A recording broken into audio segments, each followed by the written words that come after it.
How hard did you push it? Till I black out? Yes. Numerous times, yes.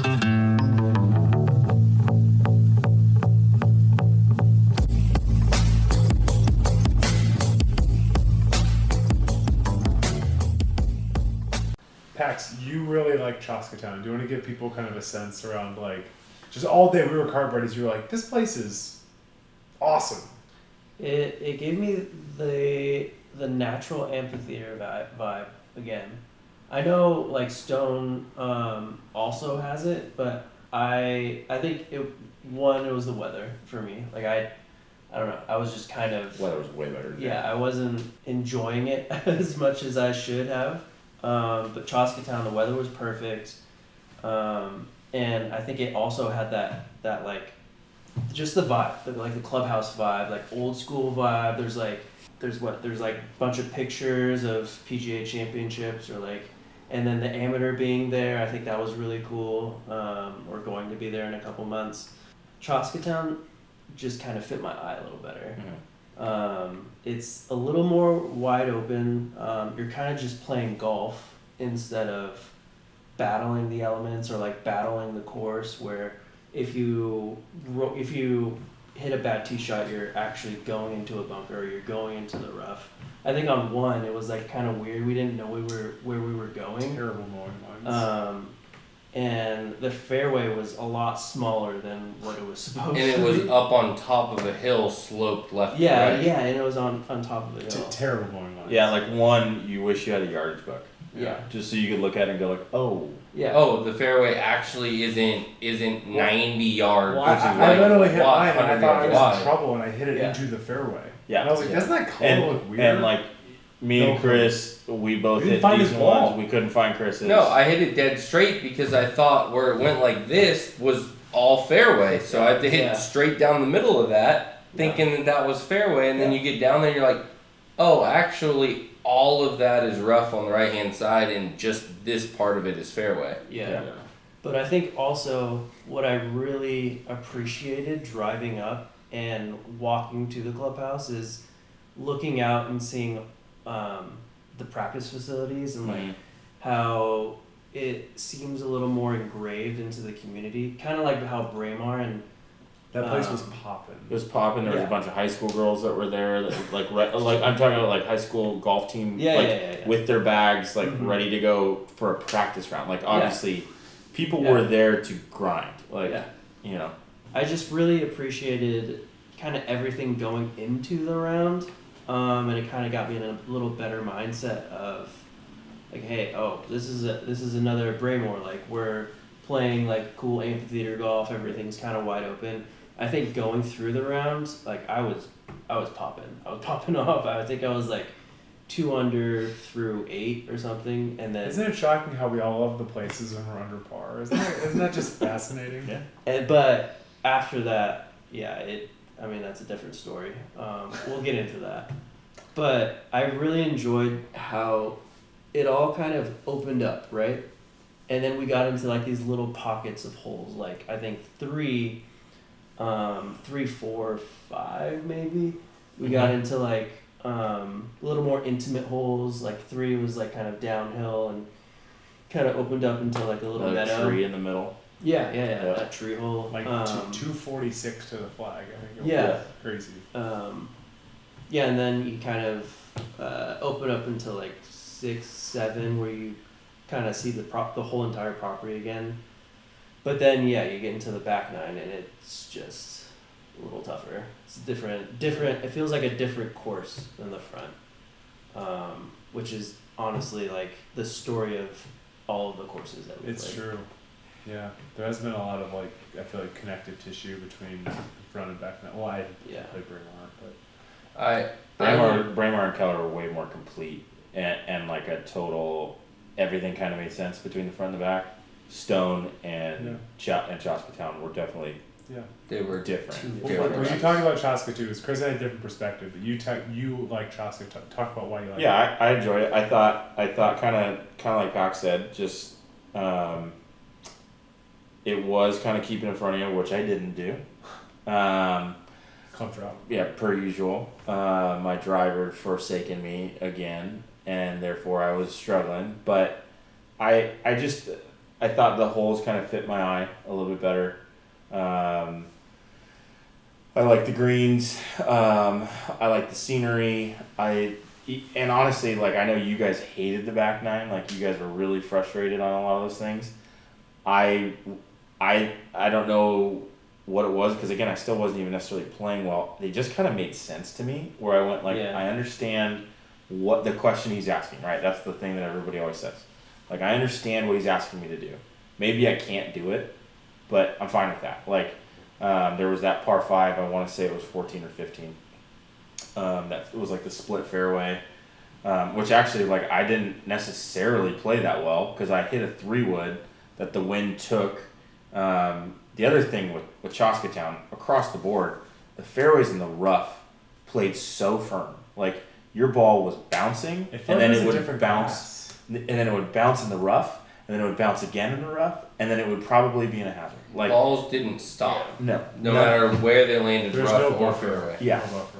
Yeah, there was, I mean, everything was just hitting and thumping and bouncing. And so that definitely made it pretty difficult, and it felt like it was almost like magnified on the back.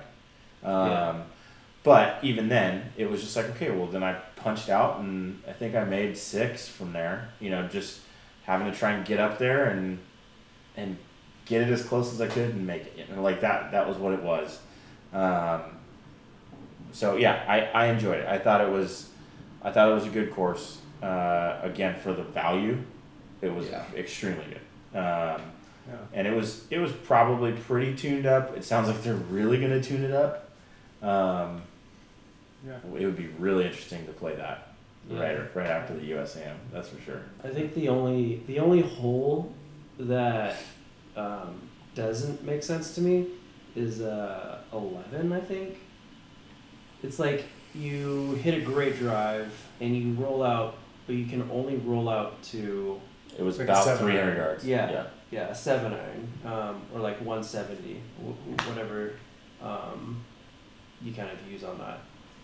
But I feel like that's the only hole that is, I don't know. It's just kind of a weird like. And it was you had to hit it 300 yards, and then you would have a 7-iron in your hand. Yeah.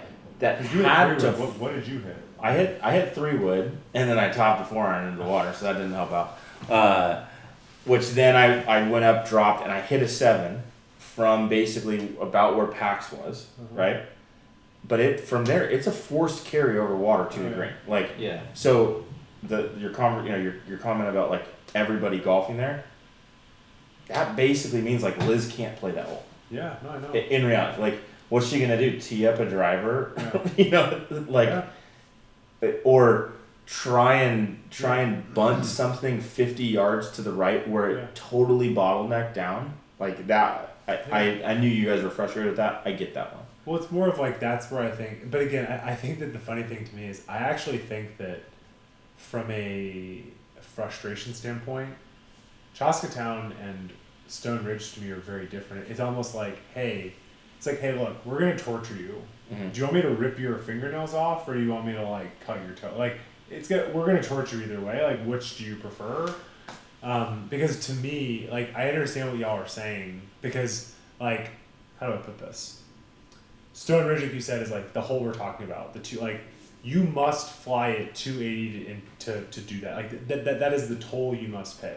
And I understand why if you don't do that, that's frustrating. Mm-hmm. But to me on the back nine, like I was saying, like it felt like it was so much of like, you really only had like one option. It was like, you must do this. Or I mean, I guess to your point, at that hole, you could hit 3-wood and 4-iron or driver and 7-iron. But like, to your point, Big, you tell this, it's just like, it was like, oh my God, there's just so many places I can't hit it. Like, if I'm off, like our group collectively, like I went into today having lost 0 golf balls. I think our group collectively lost like 12 golf balls. At least like, a dozen. I just don't like playing golf that kind of way. It's not like I stink or something like that. It's just like I just don't like playing a golf course where it's like just like one bad swing just causes that level. I mean, literally on one hole, there's a 2 handicap hole. You guys all hit the exact same shot into the exact same spot and lost 3 golf balls. Mm-hmm. Like, I just don't love golf courses that way. Where it's like at Stone, it's like a good example. It's like I'm saying this affectionately. Like okay,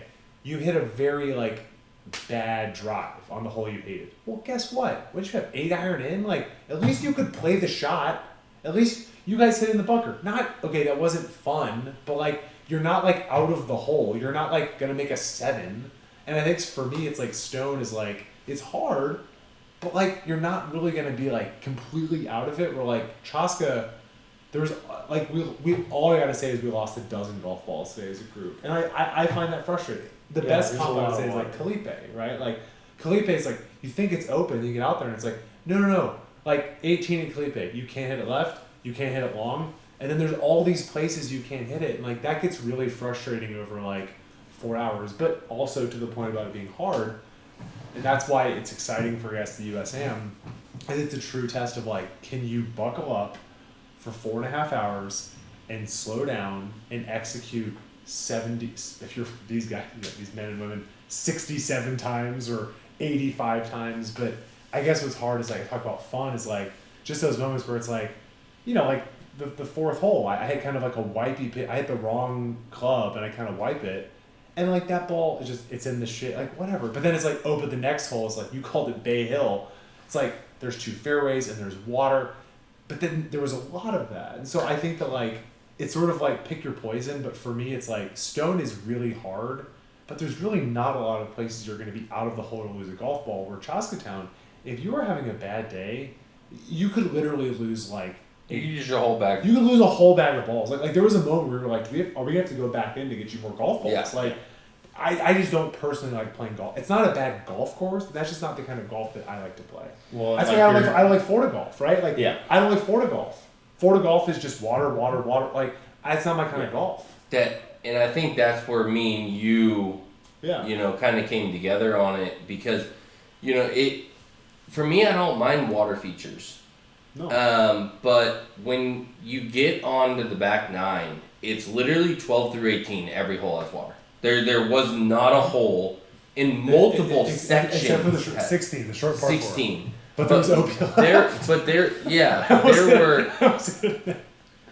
There were like actually multiple ponds. Like not even just like one that you had to deal with. Like there was one hole where you had multiple ponds right next to the green, and you had one next on the right hand side of the fairway. Well, the one you guys all hit it in the shit, right? Yeah. If you guys had hit it left, it also would have gone in the crap. Like, there was multiple ways in which you could have hit it into the crap. And I think for me, that's one thing I've never liked in golf courses is that much water features. And the one thing I'll kind of go against PAX respectfully is love it. Eat it, PAX. That place was claustrophobic. It was not open. That was not open. I mean, there were holes. 10 or 9 and 10 that shared a fairway. Loved those holes. I actually really enjoyed both of those holes. If you shanked it twice, I don't care, but they're good designs. Yeah, I didn't play them well, but they're good designs. They're number one. The rough is there. There's a lot of it on the right hand side. They should turn a little bit of that into a fairway. But one's not claustrophobic, it's wide open. Even if you get in the rough, this thick. I mean, you weren't going to catch flyers and stuff out of it. There were holes that were open, but then like you were talking about with 3, 4, and 5, those things are tight. Yeah. Like if you hit your drive too far, you're in water. If you hit it too short, now you're dealing with that tree. Yeah. That par 3. Yeah. That green was a postage stamp. Yeah. That thing was tiny. And Derek actually said, he was like, I didn't realize this kind of till halfway through, but like, these greens are small. And I was like, yeah, they are. Like, now that I'm out here, I'm like, oh my God, these are really small greens. And the greens that were big had giant false fronts and giant runoffs. So it was really, it's kind of like or crazy undulations. Yeah, I told Pax, I hit it all on the left, and I looked up and I was like, buddy, I'm not trying to be negative. I know I'm going to 3-putt this. Like, there's no way I'm going to like get it close enough to do it. Yeah. Like it's kind of like a Pinehurst where like they could be a big green, but really the area that you're going to hit it is going to be they're all pretty narrow too. Yeah. Like top to bottom. And then they're very fast. I was about to say, I honestly felt like Chaska Town was the firmest greens we played all weekend.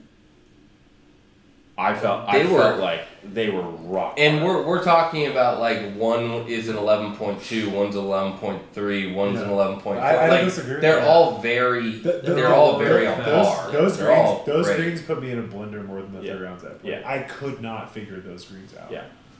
I had so many 3 putts. Braemar, those greens were. But the one thing I'll give Chaska Town is I did like that you felt like you were in a different place in multiple parts of the golf course. Mm-hmm. Yeah. Like it almost gave you different types of golf in sectors. You had very tight parkland golf.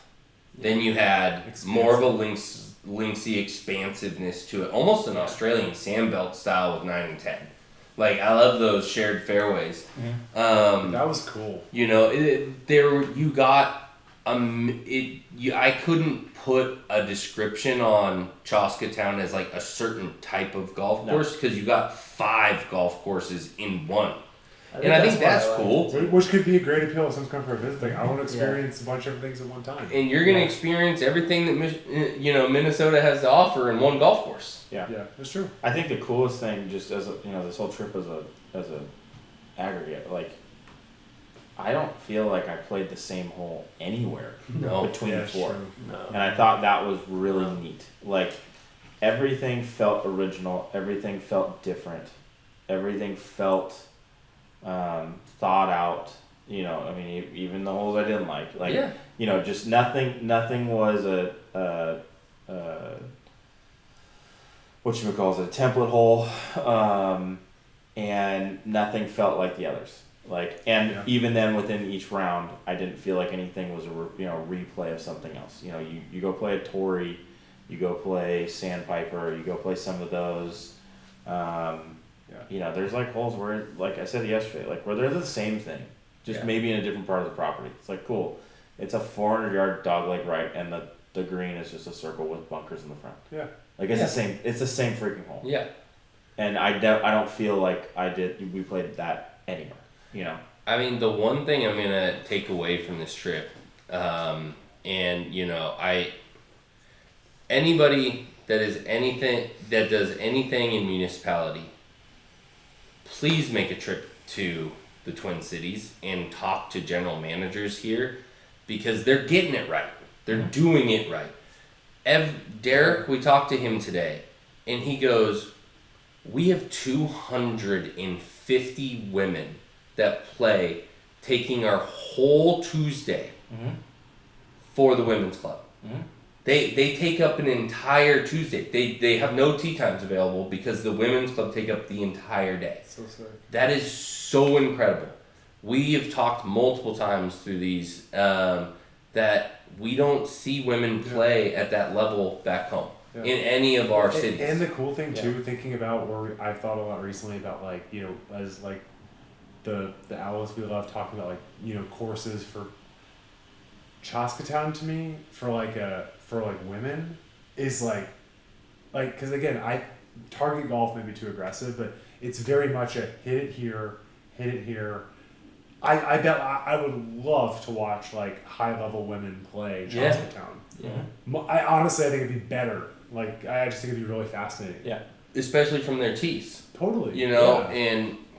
But I think, with the agronomy side of things to the friendliness of the staff, to people of the staff. And their golf sickos out here. Yeah. They are golf sickos. Really cool. 42,000 rounds they did in 6 months at Chaska Town. Yeah.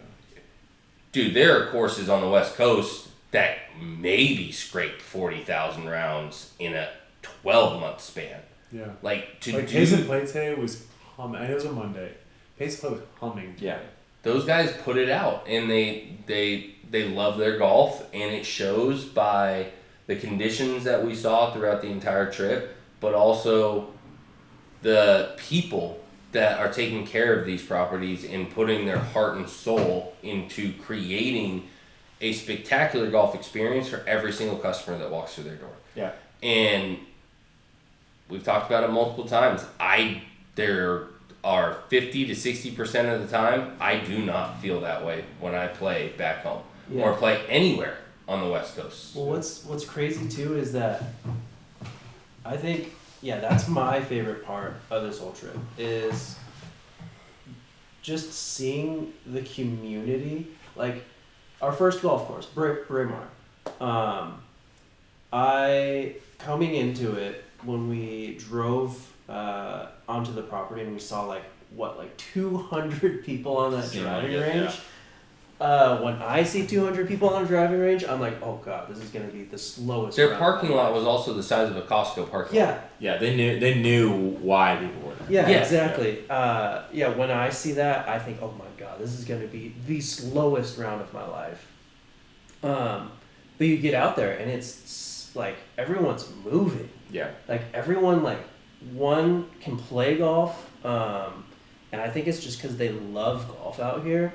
And it's really cool because, all the people that we talk to, I don't know, they appreciate the game a lot more than the Pacific Northwest, at least. And I don't know, it's a different world out here. And I think a big thing too is that other cities need to come here and see, again, speaking with Derek today, the money that they have invested in this course has come back tenfold for them.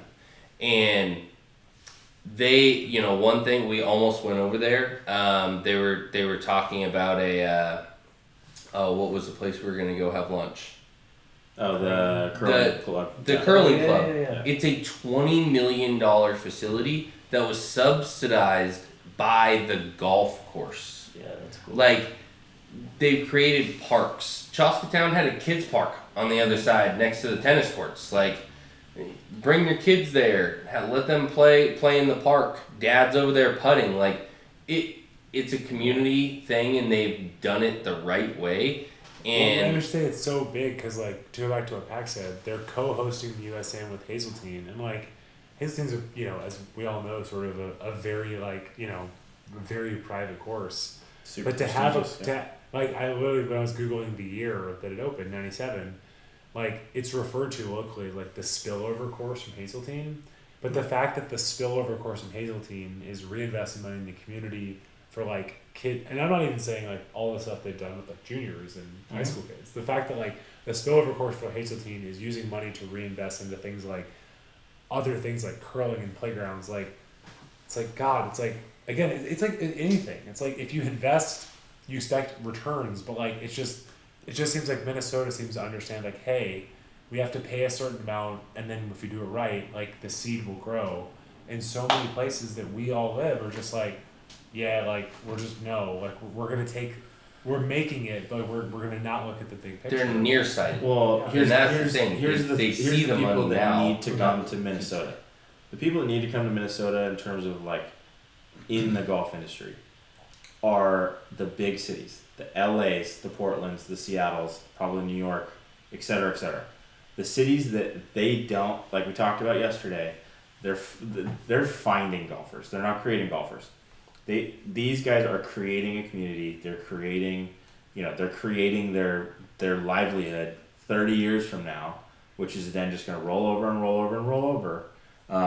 But those guys need to come and go and see, and not just the golf staff. Like LA City freaking Council should come up here and go, oh, this is what you can do with a little bit of effort. Put in somebody who cares, and look what you get out of this. Yeah. And how that all of a sudden becomes an asset instead of I'm just gonna stick with status quo because we're making money hand over fist, and I don't need to change anything because it's not gonna change. Well, guess what? It's gonna slow down. It eventually something will happen that's gonna be a negative. Well, and Troy, the other thing too that I think is important, that I think is kind of a good pin in all this, that Mike said yesterday, it's that Mark. Thank you, Mark. You could say it over again. We'll edit. The big thing that Mark said yesterday was, I think what hopefully conversations like this, if we can get in front of people, is it's that golf isn't just like golf can be and is in so many situations a money making opportunity. But golf, in our opinion, as like we've talked about, whether it's like, you know, watching Liz now have a hobby to take off, or like you're gonna take your daughter, or like you're gonna take your son, or like all this stuff. It's like it is a public good. Like it is something like, yeah, you can make money, but it's not this cold calculus of like it should not just be a pure profit making center. But what we're saying is, if done the right way, it is not only you're going to have exponential returns based off of the fact that it's better, but also you're actually going to get credit as a champion for like local communities who are, you know, again, when Chris takes Frank, like it's just, it's a good, right? And so I think that's the hard thing too, is if we can start to change hearts and minds, not just on start with profits, or realize it's like, hey, you know, it's like ironically talking about deforestation, or people love trees, right? Like, wow, I'm gonna add a tree. It's like, well, like if we could get them to feel that way about playing golf and being out with their family and friends and exercise, and you can also make way more money. It's like we can combine those things. I think that would help a lot. But the profit doesn't come without nurturing the community. Yeah, right. And people come back willing to pay their hard-earned dollars to put back into that course, knowing what it's doing for their community. I think people also it's a perfect circle. People get pride in their golf course. I mean, Yeah. think about like my pride for Soul Park, right? Like I love. That's not even technically in your community. It's not even necessarily in my community. I have to drive over, you know, a ways but to you get there. drive past your community golf courses to play Soul, because your community doesn't take care of. Exactly. But the reality of it is like I also love to take people there just for lunch if we're in Ojai. Like I don't have the financial ability to have a country club membership. Yeah. And especially in Southern California. Like, Yeah. you know, there are places where that is an accessible thing in my tax bracket. But the reality of it is it's not for me right now. But I have pride because the people there have pride and have built a community. Out here it seems like they're doing the same, where these are municipal golf courses, these are, you know, public golf courses.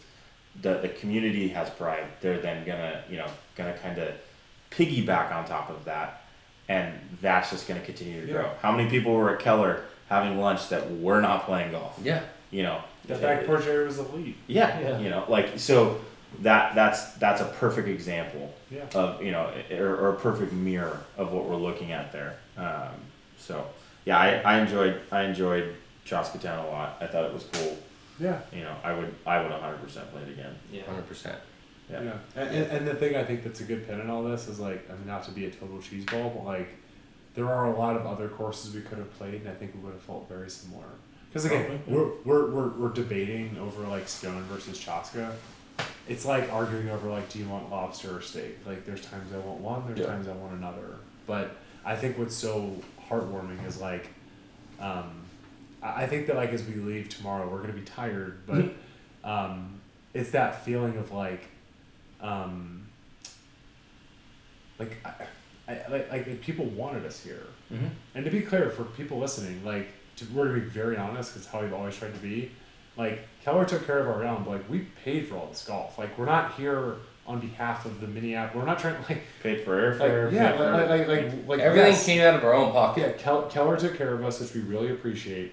But like we paid full, what, $130 for Stone? Yeah. Like we're not saying, I mean like this is not like a paid ad in any way, shape, or form. Like we're just trying to show that like you can go to a new place and have a great experience, and that you don't have to like we love going to Bandon, and I'm going to be in Sand Valley in a month.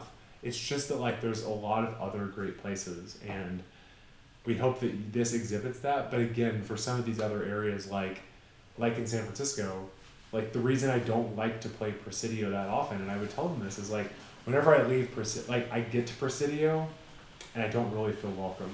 When I'm on the golf course, I feel like they kind of want me off the golf course. You're in the way. And that is 12 minutes from my house. Like that is my golf course, but I don't feel the sense of pride or ownership. Like you're right, it's you see their eyes light up, but like I don't feel.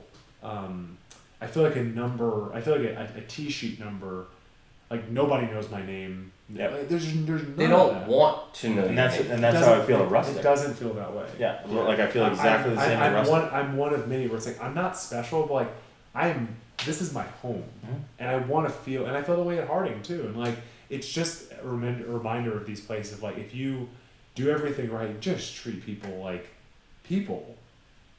Well, treat them like your community. Yeah. Yeah, because Presidio is my community, but I don't Yep. feel that sense of community. 100%. It's 12 minutes from my house, and I don't feel a connection. I feel way more connected to like Metro in Oakland. It's the difference of going into a Starbucks versus going to your local coffee shop. Yeah. I mean, it's basically what it is. You have the turn and burn, get through here, get in and out, type of thing. You're gonna get your caffeine. Yeah, you get out and play golf, but like nobody's gonna know you, and afterwards you're kind of like, that was kind of disappointing. Yeah. Versus you go find, somewhere where they took a little bit extra time to take your order, right? Like that all of a sudden mattered to you, and you went, I kind of like these people, and then you invest in them, right? So. Yep. Yeah. But would 10 out of 10 would come again, and we'll do more stuff about kind of the overall trip where we ate. We had a lot of different thoughts. We wanted to focus on the golf. Takes. Yeah. Hot takes on Minneapolis. Yeah. Big Chris drove 6 hours for whatever. Who knows? I saw the state. Things and stuff. I saw the state. For Bobby Weed. Yeah. I almost saw Designer Canada. Yeah. So. Yeah. Okay. Cool. Boom. Let's eat some leftover pizza.